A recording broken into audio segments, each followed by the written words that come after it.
This program is brought to you by Ignite TV. Now you're in command. Visit Rogers.com for more details.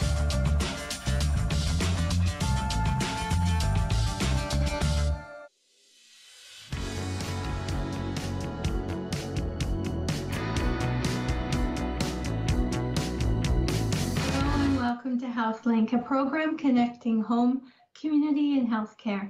My name is Carol Merton, and today I'm delighted to welcome as a guest Paul Wagenaar, who is the Food Security Coordinator at the United Way of Bruce and Gray.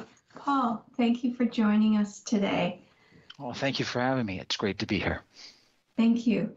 I really appreciate you sending me all the information and helping with the questions, because that's really going to guide the conversation. I found it absolutely fascinating, and I had the opportunity to also pull out some information about foodbrucegray.com, which I know you're going to be discussing today as well. So excellent. Let's get going. All right. So I just wanted to ask a little bit about how long you've been doing your role. And what prompted you? I know you've given me lots of information about the program, but I'd like to know about you as well. Well, I've been doing this for the United Way since August of 2020. I had been a volunteer prior to that. I had worked for a retailer in Owen Sound for the last 25 years, but decided it was time for something different, something that was more community related, and the United Way has provided a great opportunity for me for that. Excellent. Well, thank you for filling us in on about you. Now let's talk about food insecurity and, what is food insecurity and is it a problem here in Gray and Bruce? Yeah. Food insecurity by itself, quite simply is people who don't have enough food to eat. And there can be a variety of reasons for that. In a lot of cases, it's just, this is a very expensive place for people to live of all demographics. And it is a very large problem in Grey Bruce. And a big part of that problem is that most people don't see it as an issue here. That's correct. That's it. Now, I was reading through some information, and I'm going to hold this up because just so you know what I'm referencing. And I went through some of the stats as a reminder, and in it, it says 20% of Grey Bruce households are food insecure.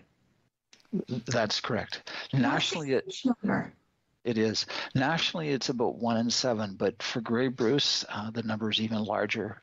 Like you said, basically 1 in 5 people here suffer from food insecurity. There's a local high school not far from Owen Sound where more than 50% of the students that attend the school live technically below what they would call the poverty line. And, it's a huge issue here. I did a presentation for a global food security conference. And in that conference, I spoke after somebody from Nigeria and somebody from Nepal. And when I got up and talked about food insecurity in rural Ontario, most people, were flabbergasted that that's a problem here, but it's a very large problem. Because you don't think of Ontario or Canada as a country where people would be going hungry. So that would be quite...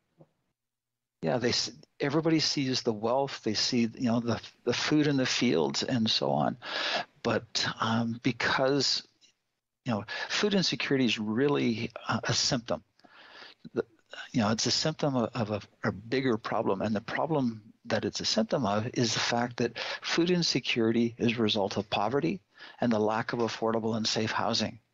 If you've been following the newspapers, recently, the value of people's homes and rental properties has absolutely skyrocketed.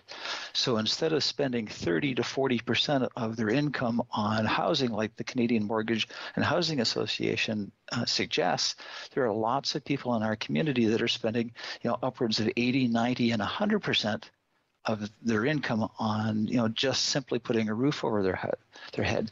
So instead of, making a decision between all the different things they want to spend their money on, all of their money is going towards towards housing, leaving nothing left for anything else. So in the school systems, certainly we know how important good nutrition is for learning. So it's a concern when you say 50% are at poverty level or below. But it's also important for growth and development as well, correct? Oh, it's huge.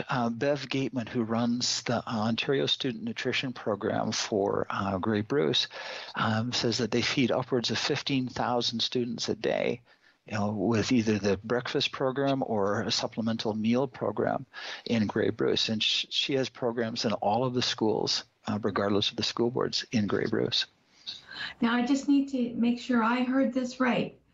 I'm getting older. I gotta check my hearing. Did you say 15,000 meals? 15,000 students a day are taking part in the program. Oh my goodness, that's a terrific number. So it is a problem in Grey Bruce. Very much so. And, there's all kinds of issues that come into, the situation. There's roughly 50 organizations in Grey Bruce that help with food insecurity, and they're primarily all run by volunteers. Again, volunteers that are senior citizens are the most vulnerable, during the pandemic. So, that's put a lot of pressure on them. But there's also other issues. Connectivity between some of the organizations has been an issue. In a lot of communities, there might be a food bank, a community meal program, and a garden, but in very few communities are they actually connected to each other. And one of the things we're trying to do is to encourage that connectivity, not only between those three types of organizations, but also between the organizations in a variety of communities so they can share resources. If they have a problem, chances are the problem they're encountering, somebody else has already encountered that in another community as well. Yeah. Geography is huge for us. Grey Bruce is almost 8,000 square kilometers. So as a result, that's the same size as the GTA. Trying to move food, particularly food that's, has issues as far as best before dates and so on, trying to move it from one end of the county to the other end of, Bruce County is a big problem. Plus, today notwithstanding, we get a lot of snow here. And, that certainly has an impact on it. Funding is another big issue for us. Funding for charitable organizations is extremely precarious. In a lot of the programs, they'll have funding for several weeks, several months, a year, but seldom do you ever see programs that are funded for more than that amount of time. So on the few organizations that do have staff positions, they don't know whether or not they're going to have a job from one year to the next. And in 2021, despite an incredible demand for the services, 3 of the food organizations closed their doors because the funding literally ran out. And that makes it very, very difficult. One of the big problems, though, and we talked about it off the beginning, is the awareness. When people think about food insecurity, typically they'll think about food banks. And food banks in Grey Bruce do a tremendous job. But the problem is they're only part of the solution. And, there's meal programs and that, deserve to be funded. But the biggest problem is, again, because it's a symptom of a larger problem, we could throw all the food that we have at the problem and never solve the problem. Food banks were intended to be temporary. And, they've been around for 30, 40, 50 years. And the problem hasn't gone away because we haven't dealt with the underlying problem. So, providing, affordable geared to income housing and also dealing with poverty. We're big advocates for a living wage. I was in business for more than 30 years. I appreciate all of the demands that a small or medium-sized business has with this. But quite frankly, we're never going to hire good people if they can't afford to either live here or to afford to work here. So the whole community benefits from being able to support individuals to come and live and be able to thrive in our community by having a living wage. Oh, it's huge. And stigma is another big factor. When we have a lot of people that are very, very stoic, when they're faced with adversity, they want to overcome it. But food insecurity is one of those things where you need help. And it's not a handout, it's a help up. And, there's a lot of, people that think that, there's other people that need help more than they do. And we've dealt with a lot of senior citizens who are, that's ingrained in their thinking. We had one lady just outside of Markdale that, her name came to us, and when we approached her, she said, "Oh, no, I don't need any help. I'm doing just fine." Well, we found out that she was eating cat food. And we were able to convince her that, we'd taken care of everyone else, and now it was her turn. Yeah. Some of the people live on fixed incomes, and they might have a house, and given how housing prices have gone up, on paper, they look incredibly wealthy. But in reality, they don't have any more money than they did before. And in fact, with inflation and stuff like that, they might actually have even less. There was another lady that we were dealing with through one of our energy programs. She has a very nice house, but what ended up happening, she had an emergency roof repair. And she paid for it, but that took care of all the money she had set aside for heating oil. So she was prepared to go through the winter with no heating oil, and one of the outreach workers called on her. She literally had newspaper stuffed in her sweater to stay warm. Yeah. So they were able to reach out to her and have her, taken care of. So there's also, sorry, I'll let you go ahead. I just want to interject for a moment, just because I'd like to take this opportunity. You talked about funding. So for those who are listening to this program who have heard what you said and they want to contribute, they want to do something, how can they donate? What can they do? Can you provide some information about how they can support this program? There's, again, 211 is a great resource for that. They have lots of, information on there for people that want to help. If somebody's looking to donate, say to a food bank or to a meal program, they'll certainly accept, perishable and non-perishable foods. Money is the best thing for them. Because, typically what they'll end up with after a food drive is they'll end up with lots of canned goods, which are very much appreciated. But there's lots of other things that they give out as well. It can go towards buying protein or meat, dairy products, feminine hygiene products, toilet paper, toothpaste, deodorants, all of those things. Those are all very much in demand as well. If somebody would like to donate their time, again, because of the pandemic and public health restrictions, most of the organizations have a vaccination policy in place, not only to protect their volunteers, but also to protect their staff. So that's another way they can do it. But even by having conversations, amongst themselves, writing letters to their MP, their MPPs, their mayor, and things like that, all of those things help, because foodbrucegrey.com was created to build awareness. We wanted to educate, we wanted to inform, we wanted to correct misconceptions, but most importantly, we wanted to provide real data for the decision makers and funders to know what's going on. We'd had lots of anecdotal stories like the ones that I shared with you, but when they see the numbers, that really is telling. Yeah, and for me, for sure, when I saw the numbers, I went, oh my goodness, that was a real awakening, because I was not aware that food insecurity was such a high statistic in certainly Bruce and Gray.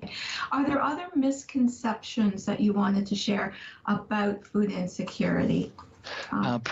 Yes, that would be great. One of the biggest ones is about the difference between best before dates and expiry dates.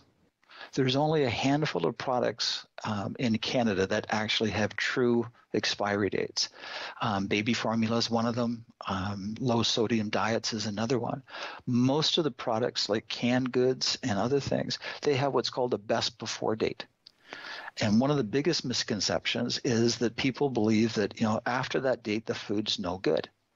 And that's not the case for the vast majority of foods. For most foods, the best before date is simply the best freshness date.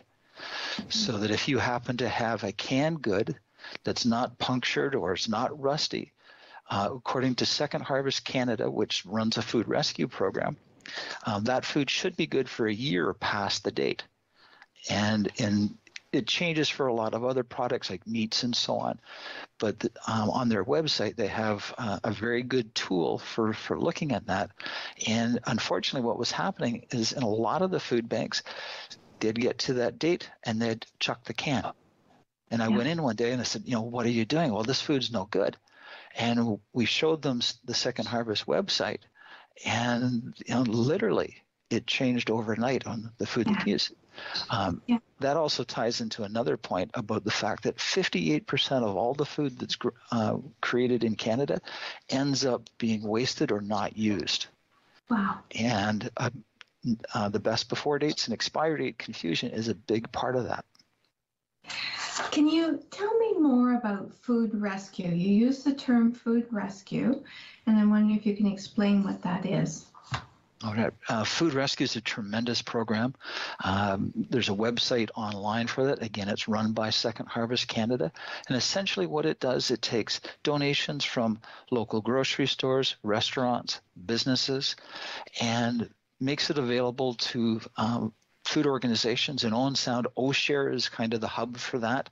They do a fabulous job with that. They have arrangements with Zehrs, with the Wholesale Club, Starbucks, and Shoppers Drug Mart, just to name a few.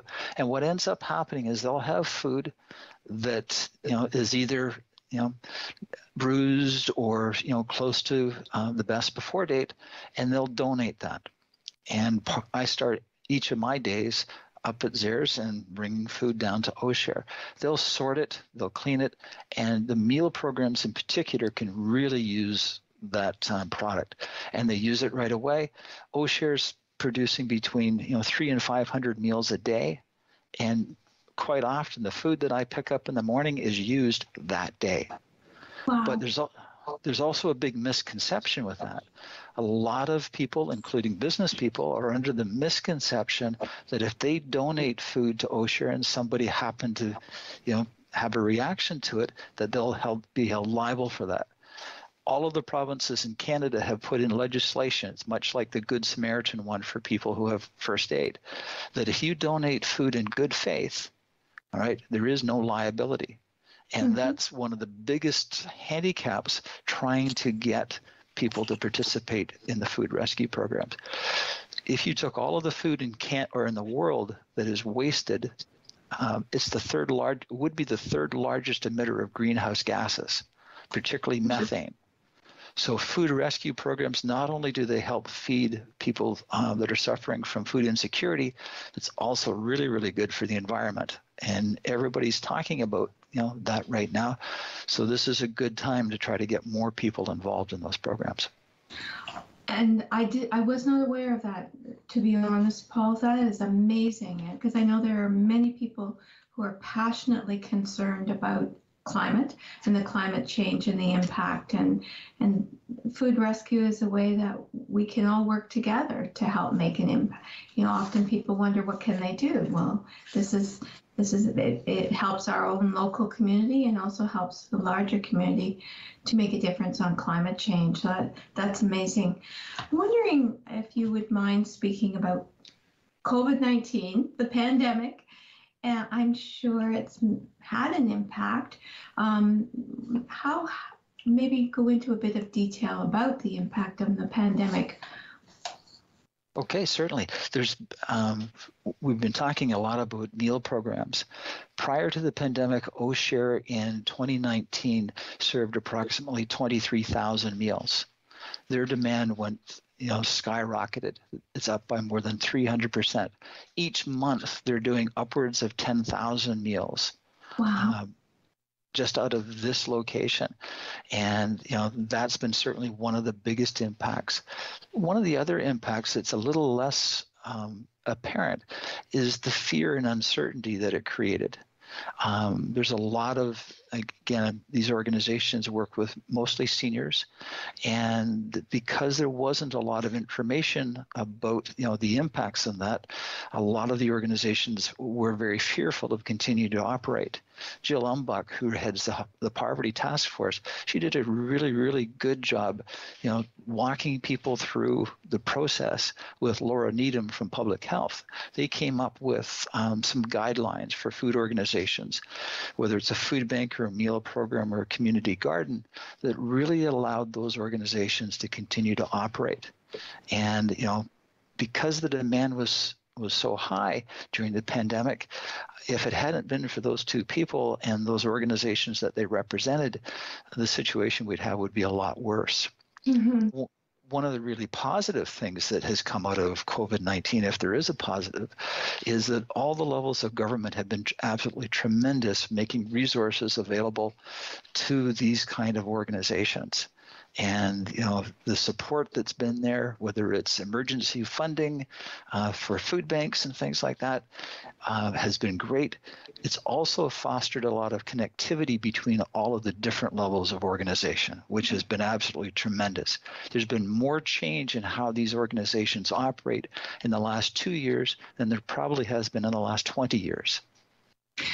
One of the things that we are noticing over the last little while is the increase in cost, not just certainly gas, which may have an impact on your programming because you drive around, right, delivering, and also the cost of food. How do you think that will impact how you're able to deliver services?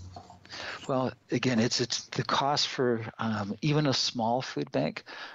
We were talking this morning to the Chatsworth Food Bank that does a tremendous job in a small community, and their grocery bill for last year was over $40,000. Oh my goodness!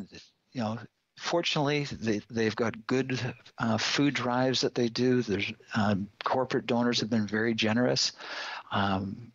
But certainly they have to be more careful with that. Donations are good. This is why I hold out so much hope for food rescue. If we're able to tap into more local grocery stores and restaurants, that's definitely going to help offset that cost, because quite frankly, for the first time in a generation, we're having to deal with inflation again. Yeah. So, if inflation's running at 5% for an organization that's already very tight financially, that's eroded 5% of their ability to purchase things. Yes. I'm wondering if we could move on to foodbrucegray.com, because I want to be sure we get that covered in the program. What is it? Basically, it's a tool. And one of the big things that we needed in order to go to all three levels of government and to funders and also to build public awareness is we needed more than anecdotal stories. We needed hard numbers. So what we did with NPX and Bruce Power, there was an idea that we had that literally went from the back of a napkin to being implemented in as little as 6 weeks. It's, like I said, it's a tool. And all of the different organizations were collecting various data points. The people at NPX took all of those data points and created a tool that allows. It's clear and concise, it's accessible to everybody, and it uses whatever data they were collecting, even if it wasn't all of the points. And what it's done, it's put it into a tool that's available 24 hours a day, 7 days a week, 365 days a year for anybody that's interested in knowing what's going on in food insecurity. And it's been a tremendous tool. It's unique in Canada. When they created it, there wasn't another tool like it anywhere in the country. And they've also offered the technology to any other region in the country that would like to use it. Windsor-Essex is using it. Chatham-Kent is going to be using it. And we've done presentations almost literally right across the country on it. And that was developed in Bruce Gray. So NPX and the volunteers that provide the data and the services, now their work is you can see it. People know about it. And so anyone can actually go and take a look by just going in to that area and just pulling it up and just seeing So you had outlined some challenges and goals. I'm flipping paper here on the presentation that you did. So, all right. So moving forward, you mentioned about the continued support of the organizations. So this tool it's not static, it changes. It changes literally every day. And again, the nice thing about the tool, it's their data. We want to celebrate the work they do. We want everybody in the community to know about their work. So they've been able to use it for grant applications, reports to their boards. Local media has been able to use it to highlight. In Chesley, the hot meal program there was featured on TVO, and they were able to use some of the data from that. And the more people that are aware that it exists as an issue, the more solutions that we're going to have, because what we want to do is we want to start conversations about solutions to the issue. And everybody's very interested in it. They just didn't know. Yeah. You had talked about one of the challenges and opportunities is to expand food rescue to more communities. How would you go about that?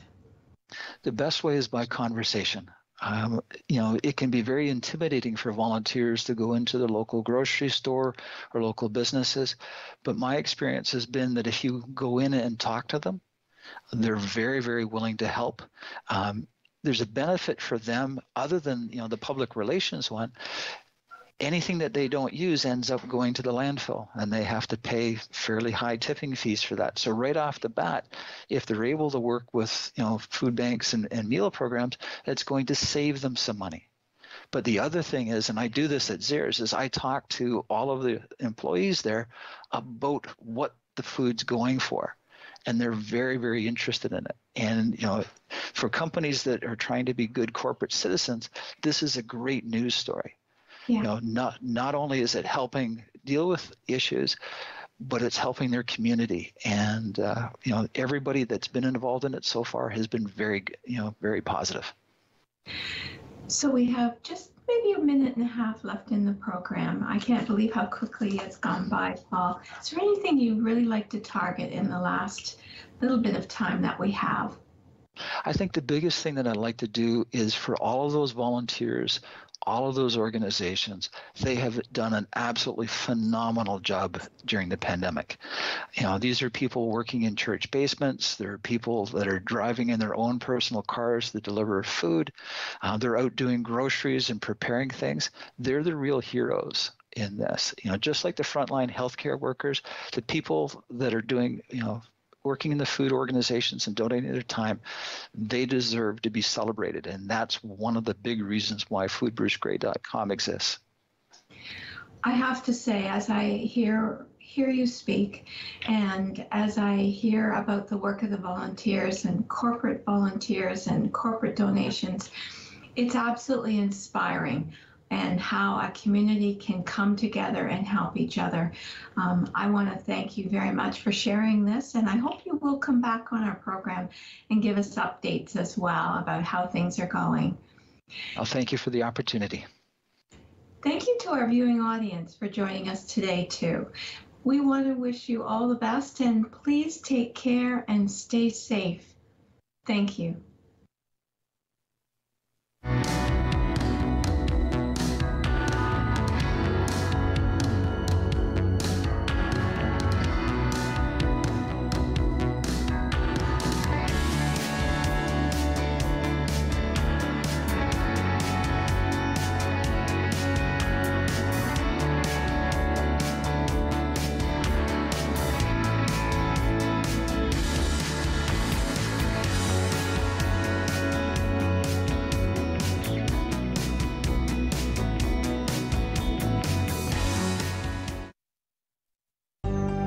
Call the Rogers TV viewer response line, email us, or connect with us on social media.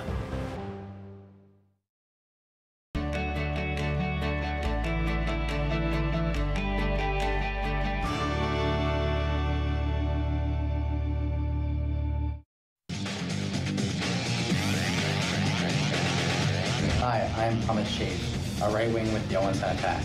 Go behind the scenes with your favorite team on Attack Rap every Tuesday on Rogers TV. Think it's okay to drive high?